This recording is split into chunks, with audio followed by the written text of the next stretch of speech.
इधर पाकिस्तान के खिलाफ वाटर और एयर स्ट्राइक के बाद भारत अब एक और स्ट्राइक करने की तैयारी में है। पाकिस्तान लोन और बेलआउट पर ही ज्यादा निर्भर है। ऐसे में उसकी दुखती नब्ज यानी कि कमजोर अर्थव्यवस्था पर शिकंजा कसने के लिए भारत वर्ल्ड बैंक और टेरर फंडिंग पर नजर रखने वाली संस्था FATF की बैठक की बड़ी तैयारी में जुट गया है। देखिए हमारे संवाददाता रजनीश सिन्हा की यह खास रिपोर्ट।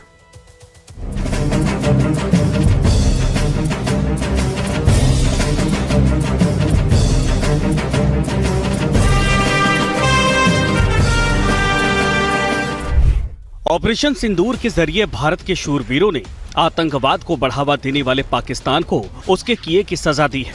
बुरी तरह मात खाने के बाद पाकिस्तान अपनी इज्जत बचाने की कोशिश में जुटा हुआ है।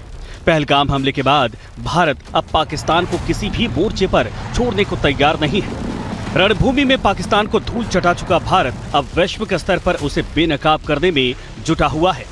भारत से अलग अलग 60 डेलीगेशन जो दुनिया के कोने कोने में पहुंचे हैं, वो पाकिस्तान की हकीकत पूरी दुनिया को बता रहे हैं। This was a horrific, particularly brutal terrorist attack because it was meant to create a fear psychosis. So what we were responding to was terrorism. And when we respond to such an attack, I think there was a lot of international understanding. So it was very, to me it was telling that the UN Security Council, 3 days after the attack, actually issued a statement saying that the people who did it should be brought to justice, they should be held accountable. And that is exactly what we did on the 7th of May.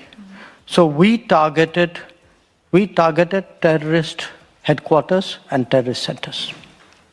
And our campaign is against terrorists. Now the terrorists in this case happen to be located in the country next door, because that country next door has for many, many years used terrorism as a kind of a tool. When it comes to terrorism, I think today, there's virtually no country which would say, I approve of what is done.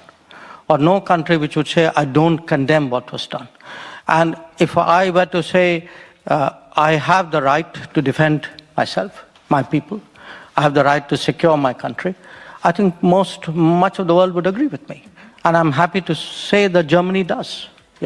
We are very encouraged both by the very early condemnation of the terrorist attack, as well as the very clear message which we got on the 7th of May and again today from Minister Wadephul, that Germany recognizes India's right to defend itself against terrorism. अब भारत पाकिस्तान पर आर्थिक नकेल कसने की भी पूरी तैयारी कर चुका है। सूत्रों के मुताबिक भारत वर्ल्ड बैंक से आग्रह करेगा कि वो जून में पाकिस्तान को मिलने वाले $20 अरब के पैकेज की मंजूरी पर फिर से विचार करे। इसके अलावा भारत FATF से अनुरोध करेगा कि पाकिस्तान को फिर से ग्रे लिस्ट में डाला जाए। इससे पाकिस्तान के वित्तीय लेन देन पर निगरानी बढ़ेगी और विदेशी निवेश पर प्रतिबंध भी लग सकता है। पाकिस्तान ने दुनिया के सामने आतंकी समूहों से जुड़े लोगों को जेल में डालने और उनकी संपत्ति जब्त करने का भी दावा किया था, मगर पाकिस्तान ने ऐसा कुछ किया नहीं। यही वजह है कि भारत इसे आधार बनाकर FATF की बैठक में पाकिस्तान को घेरने की तैयारी में है। भारत इस समय पाकिस्तान को एक के बाद एक तरीके से घेरने की कोशिश में है। कन्वेंशनल वार को छोड़कर उन्होंने दूसरे एक्शंस किए, उसका पानी रोका, उसका वीजा रोका, ट्रेड खत्म किया।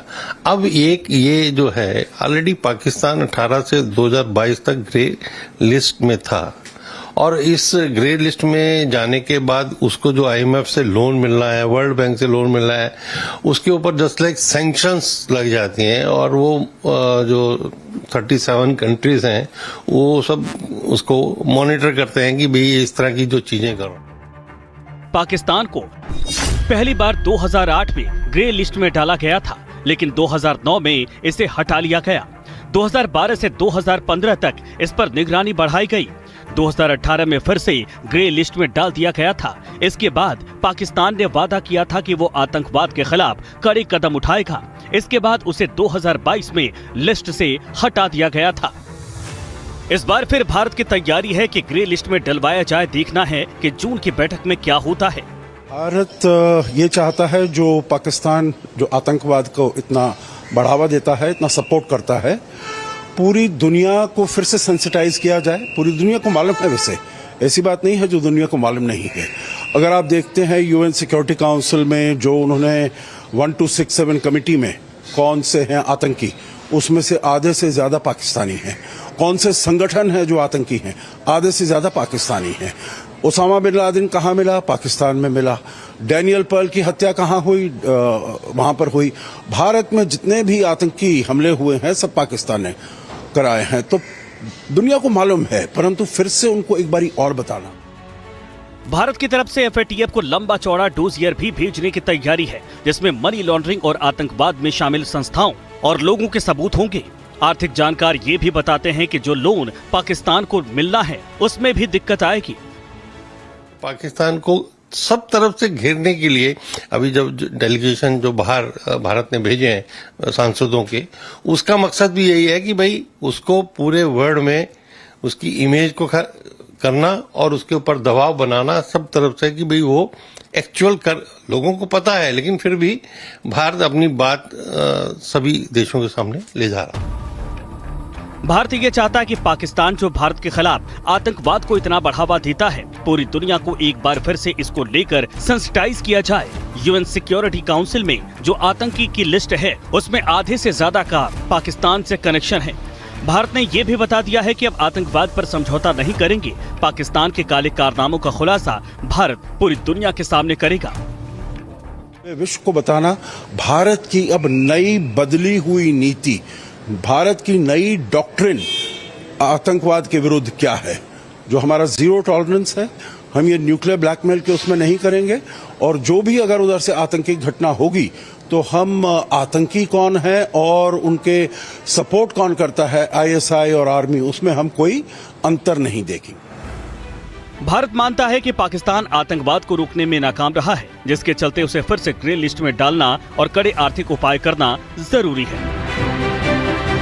इस वक्त भारत एक्शन में है और इसका नतीजा अगले महीने होने वाले फाइनेंशियल एक्शन टेकन फोर्स यानी एफएटीएफ की बैठक में देखने को मिल सकती है। यानी पाकिस्तान ने इस बार भारत से गलत पंगा ले लिया है। भारत सिर्फ सैन्य क्षमताओं के आधार पर ही पाकिस्तान को मुंहतोड़ जवाब नहीं दे रहा है, बल्कि वैश्विक स्तर पर भी पाकिस्तान को बेनकाब कर रहा है और हर मोर्चे पर नकेल कसने की पूरी तैयारी भारत ने कर रखी है। वीडियो जर्नलिस्ट राजू चौहान के साथ रजनीश सिन्हा, लाइफ टाइम्स दिल्ली।